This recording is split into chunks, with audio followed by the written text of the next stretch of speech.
السلام علیکم۔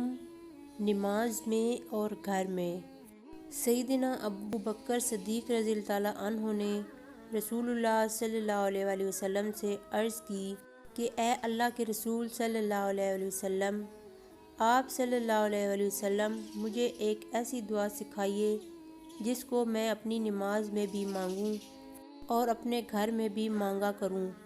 رسول اللہ صلی اللہ علیہ وآلہ وسلم نے فرمایا، یہ کہا کرو، اللہم انی ظلمت نفسی ظلما کثیرا ولا یغفر الذنوب الا انت فاغفر لی مغفرۃ من عندک وارحمنی انک انت الغفور الرحیم۔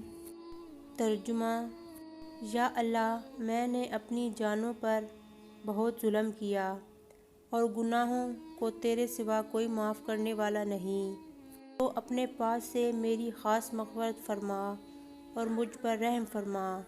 بلا شبہ تو ہی بہت بخشنے والا اور بہت رحم کرنے والا ہے۔